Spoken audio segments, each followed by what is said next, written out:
우리가 지난 시간에 사단의 첫 번째 유혹을 함께 생각해 봤습니다. 예수님께서 40일을 금식하시고 매우 줄이셨을 때에 사단이 첫 번째 유혹을 했습니다. 이 돌들을 명하여 떡덩이가 되게 해서 먹으라는 것입니다. 40일을 금식한 사람에게 떡만큼 절실한 문제가 어디에 있습니까? 떡만큼 중요하고 긴급한 문제가 어디에 있습니까? 그러나 예수님께서는 사람이 떡으로만 사는 것이 아니고 하나님의 입에서 나오는 모든 말씀으로 산다라고 말씀하셨습니다. 그리고 첫 번째 유혹을 물리치셨습니다. 하나님의 말씀은 공허한 말씀이 아니고 광야에서도 만나가 내리게 하는 능력의 말씀이기 때문에 사람은 그 하나님의 말씀을 의지하여서 살아간다. 그렇게 예수님께서 답하신 것입니다. 이 사단이 예수님을 두 번째로 유혹을 하게 되는데 이 두 번째 유혹은 첫 번째 유혹보다 조금 더 분별하기가 어렵습니다. 첫 번째 유혹은 떡이냐 신앙이냐 그 문제지 않습니까? 여기에서 떡과 신앙 가운데서 믿음을 택한다는 것, 그것은 조금 더 분별하기 쉬울 줄 몰라요. 그렇지만 어려운 일입니다. 떡과 믿음 가운데서 떡 대신에 믿음을 선택한다는 것은 굉장히 어려운 일입니다. 그러나 분별하기에는 쉬운 부분이 있다는 것입니다. 그런데 두 번째 유혹은 분별하는 것이 쉽지가 않습니다. 그래서 두 번째 유혹은 조금 더 어려운 부분이 있다는 것입니다. 이 두 번째 유혹은 장소부터가 남다른데 첫 번째 유혹은 그 유혹의 장소가 광야였지 않습니까? 두 번째 유혹은 그 장소가 거룩한 성 예루살렘이었습니다. 우리가 유혹을 받는다 했을 때는 좀 지저분한 장소를 생각하기가 쉽지 않습니까? 간음을 한다든지 도둑질을 한다든지 좀 그런 범죄의 장소를 생각하기가 쉬운데 이 두 번째 유혹을 했던 장소가 거룩한 성 예루살렘이었다는 것입니다. 그 예수님께서 거룩한 성 예루살렘의 성전 꼭대기에 서셨는데 그 장소도 거룩한 곳이지 않습니까? 그 거룩한 곳에서 두 번째 유혹이 이루어졌다는 것에 우리가 주목할 필요가 있어요. 사단의 유혹은 모든 곳에 있습니다. 우리가 가장 거룩하다고 여기는 바로 그 영역에서도 사단의 유혹이 있을 수 있다는 것이죠. 우리가 예배드리고 있는 이 예배의 현장 가운데서도 사단은 우리를 유혹할 수 있다는 것입니다. 그러니 우리가 얼마나 깨어 있어야 하겠는가? 사단의 유혹이 얼마나 우리의 삶의 전 영역에 펼쳐져 있는지 우리가 참 주의하고 깨어 있을 필요가 있다는 것입니다. 이 두 번째 유혹에서 사단이 사용한 재료가 무엇이냐면은 하나님의 말씀이었습니다. 예수님께서 하나님의 말씀으로 첫 번째 유혹을 이기시고 나니까 사단은 두 번째 유혹을 할 때에 하나님의 말씀을 재료로 삼아서 예수님을 유혹했습니다. 첫 번째 유혹은 예수님께서 매우 줄이셨을 때에, 매우 연약해졌을 때에 유혹이 있었지 않습니까? 우리의 연약함이 사단의 유혹의 재료가 되었다는 것입니다. 그런데 예수님께서 두 번째 유혹을 받으실 때에 하나님의 말씀을 재료로 삼아서 예수님을 유혹했는데 이 하나님의 말씀은 예수님의 강점입니다. 첫 번째 유혹도 하나님의 말씀으로 이기셨지 않습니까? 예수님의 강점을 재료로 삼아서 사단이 유혹했다는 것입니다. 우리의 연약한 부분도 사단의 유혹의 재료가 될 수 있지만은 우리가 꽤 자신만만하고 우리가 꽤 장점이라고 생각했던 그것도 사단의 유혹의 재료가 될 수 있다는 것이죠. 사단의 유혹이 얼마나 치밀한가 우리가 깜짝 놀라게 됩니다. 예수님을 사단이 예루살렘 성으로 데려가시고 성전 꼭대기에 세웁니다. 그리고 예수님을 향하여 유혹을 하게 됩니다. 마태복음 4장 6절을 한번 보시겠습니까? 이르되 내가 만일 하나님의 아들이거든 뛰어내리라. 기록되었으되 그가 너를 위하여 그의 사자들을 명하시리니 그들이 손으로 너를 받들어 발이 돌에 부딪히지 않게 하리로다 하였느니라.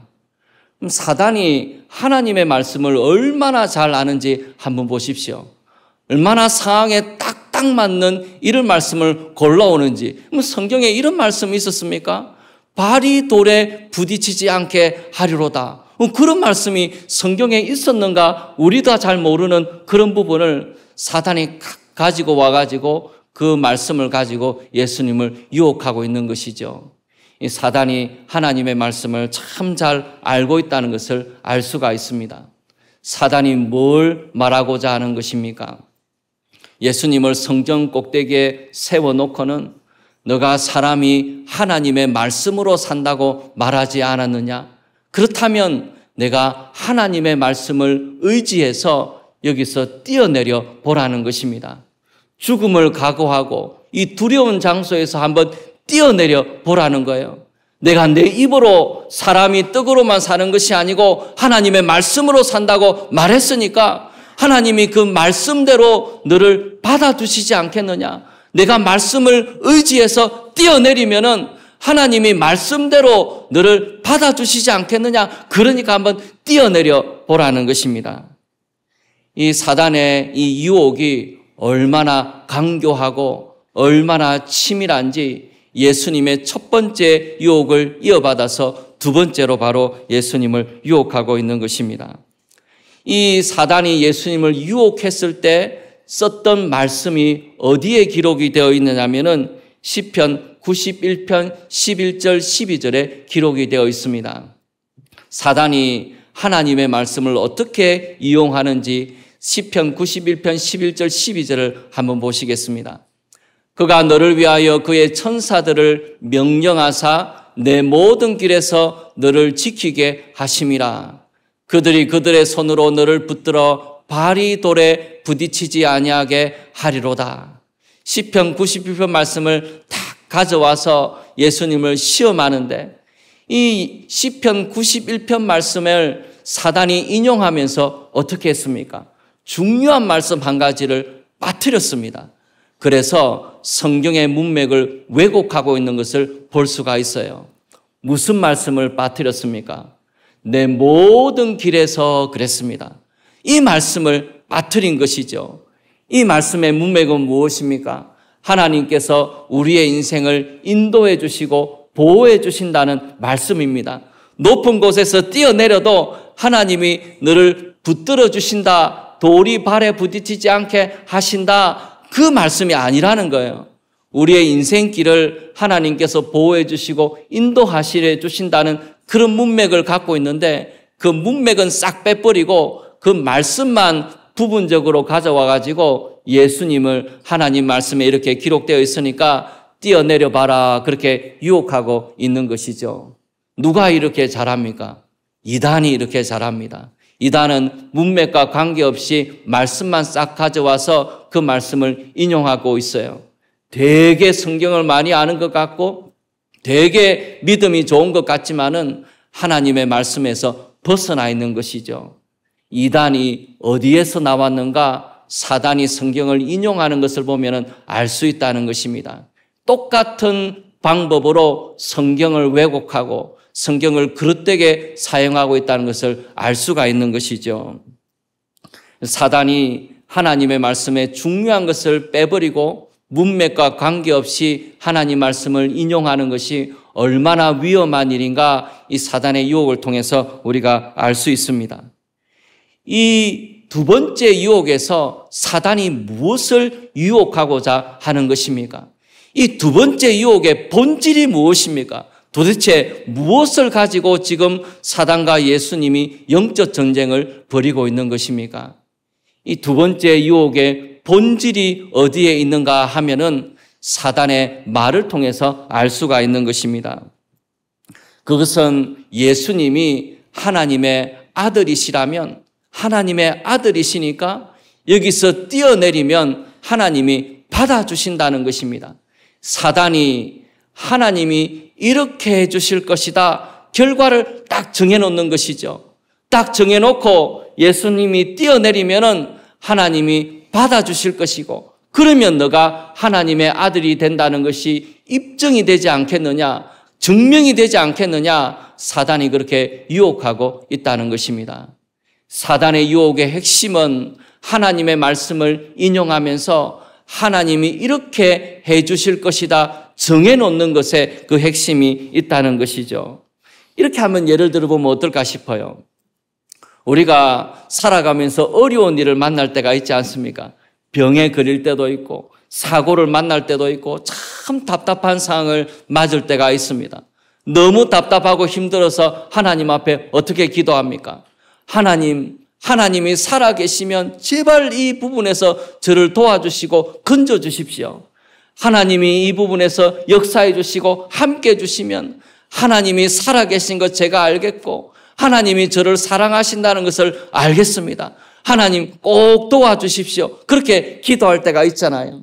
마음이 너무 답답하고 힘들면 그렇게밖에 기도가 안 나올 때가 있다는 것입니다. 그렇게 기도하는 사람이 믿음이 되게 좋은 것 같지만은 문제가 무엇입니까? 하나님의 사랑과 하나님의 역사를 내가 정해놓은 것이죠. 이리 해야 하나님께 영광이 됩니다. 이렇게 해야 하나님이 나를 사랑하시는 것이 됩니다. 이렇게 해야 하나님이 살아계신 하나님이 되십니다. 그렇게 해 주십시오. 그렇지 않으면 하나님은 살아계신 것도 아니고 나를 사랑하시는 것도 아니고 하나님은 능력의 하나님이 안 되는 겁니다. 우리가 그렇게 하나님 앞에 말씀을 드리고 있다는 것이죠. 그것이 사단이 지금 유혹하고 있는 유혹과 같은 것이 된다는 것입니다. 물론 우리가 하나님 앞에 얼마든지 기도할 수 있습니다. 우리는 하나님의 자녀이기 때문에 하나님께 무엇이든지 기도할 수가 있습니다. 그게 제한이 없어요. 그리고 하나님께서는 놀라운 일들을 우리 기도를 통하여 행하여 가십니다. 생각지도 못하는 방법으로 우리의 삶 가운데 역사하시고 하나님은 정말 놀라운 능력의 하나님이 되세요. 아, 하나님이 이렇게 좋은 분이셨구나 깨달아 알 수 있도록 하나님께서 우리 인생 가운데 역사하시는 것이 분명히 있다는 것입니다. 우리에게 기도의 특권이 있는 것이 사실이에요. 그런데 우리가 하나님 앞에서 우리의 기도한 대로 이루어지지 아니하여도 그리 아니하셔도 하나님은 우리의 하나님이십니다. 그리하지 아니하셔도 하나님은 살아계십니다. 그렇게 역사하지 아니하셔도 하나님은 나를 너무나 사랑하시는 하나님이 되신다는 것입니다.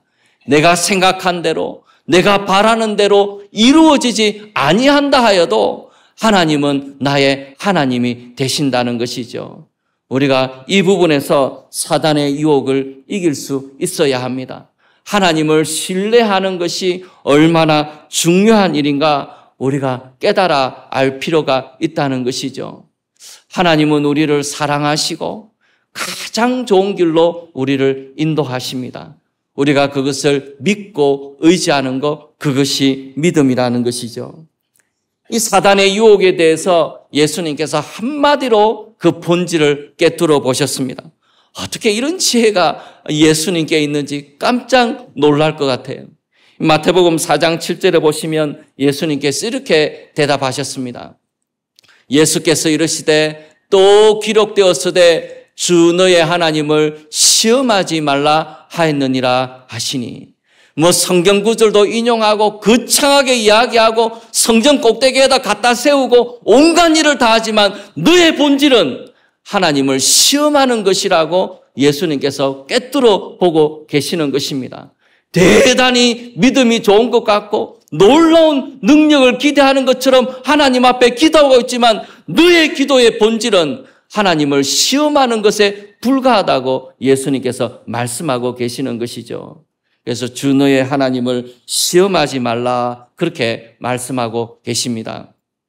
예수님께서 이 본문의 말씀을 어디서 인용을 해오셨냐면 신명기 6장 16절 말씀에서 예수님이 인용을 하셨습니다.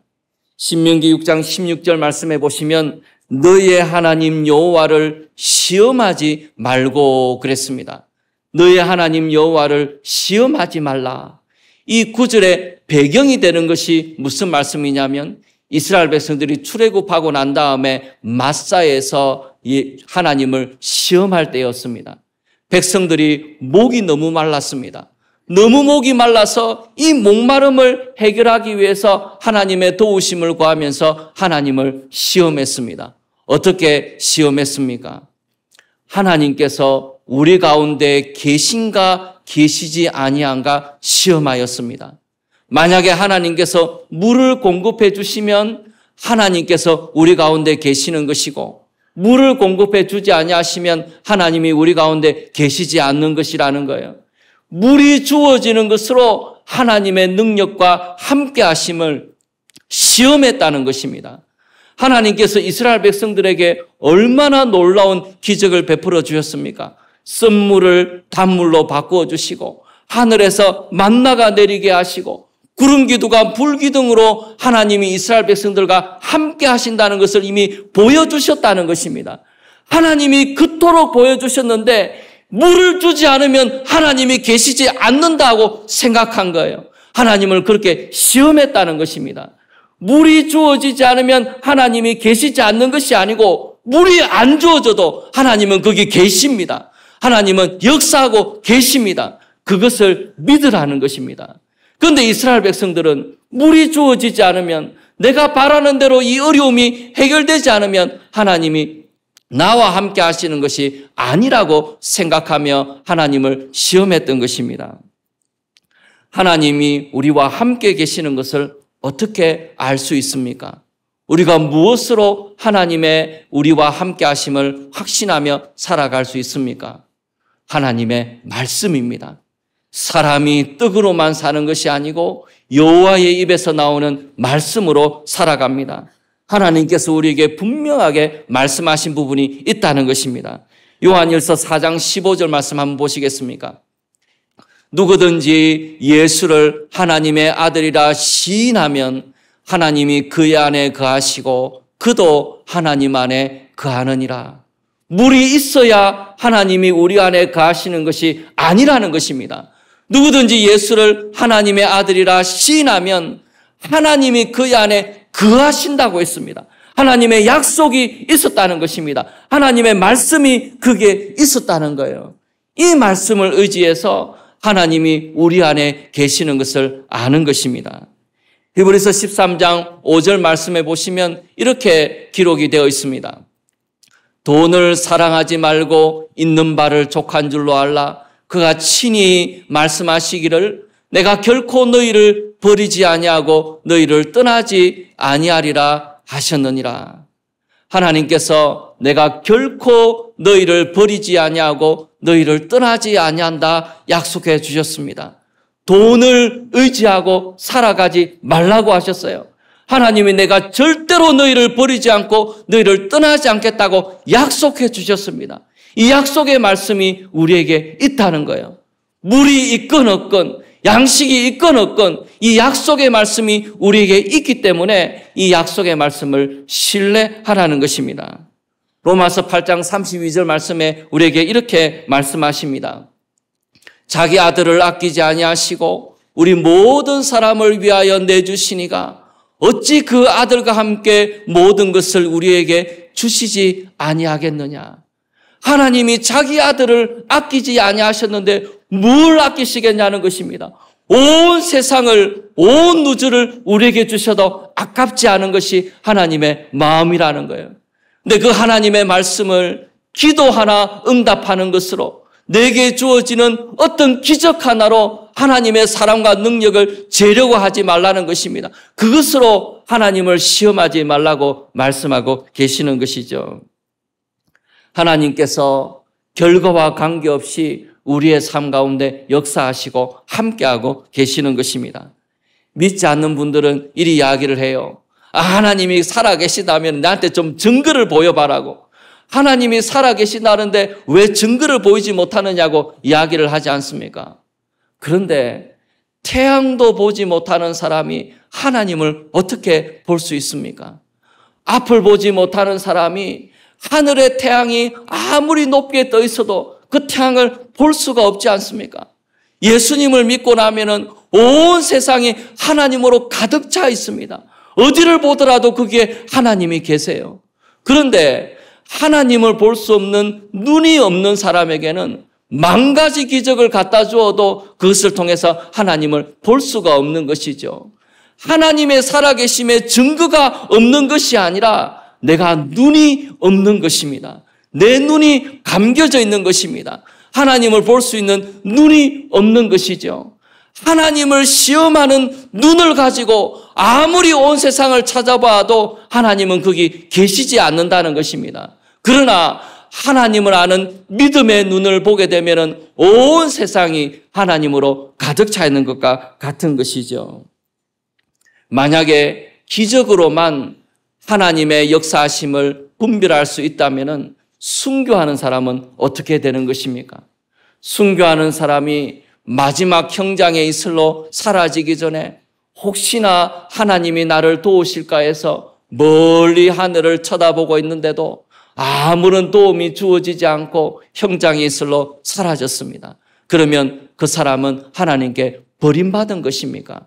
하나님은 함께하지 아니하신 것입니까? 하나님이 그 사람들을 버리신 것입니까? 사도 바울이 매를 맞고 사도 바울이 감옥에 갇힐 때에 하나님이 사도 바울을 버리신 것입니까? 하나님이 사도 바울을 사랑하지 아니하시는 것입니까? 그렇지 않지 않습니까? 12사도들 대부분이 순교의 길을 걸어갔습니다. 그러면 12사도는 하나님께 버림받은 사람들이고 하나님의 사랑을 받지 못하는 사람들입니까? 그렇지 않다는 것입니다. 하나님께서 순교를 통하여 역사하시고 순교를 통하여 하나님의 뜻을 이루어 가시는 하나님의 섭리가 거기 있다는 것입니다. 기적보다도 크고 놀라운 하나님의 역사가 하나님의 침묵 가운데도 있다는 것입니다. 그것을 볼 수 있는 사람이 있고 볼 수 없는 사람이 있다는 것이죠. 하나님을 시험하는 사람들은 그 하나님의 섭리를 보지를 못합니다. 내가 정해놓은 대로 하나님 역사하지 아니하시면 하나님 나를 사랑하지 않는 것이라고 생각하며 살아가는 사람은 자기 아들을 주시기까지 우리를 사랑하시는 하나님의 사랑을 알 수가 없는 것입니다.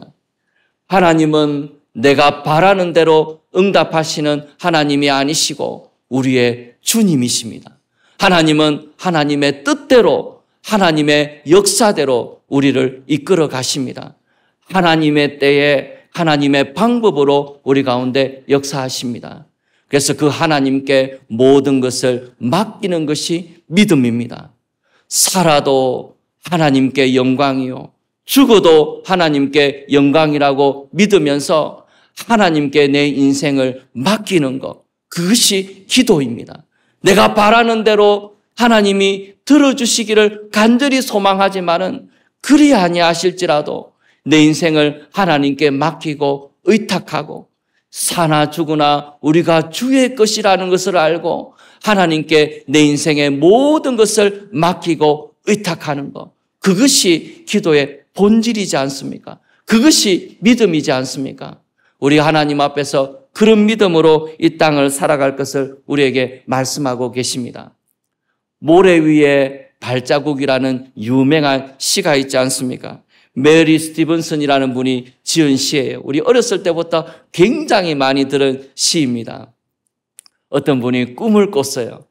꿈을 꿨는데 해변을 걸어가는데 주님과 함께 걸어갑니다. 해변에 발자국이 두 쌍이 나지요. 하나는 내 것이고 또 다른 발자국은 주님의 것이고 우리의 인생의 걸음을 말해주는데 이분이 자기 인생이 끝나기 전에 뒤를 돌아다 보니까 아니 발자국이 쭉 나 있다가 갑자기 발자국이 한 개밖에 없는 때가 있더라는 겁니다.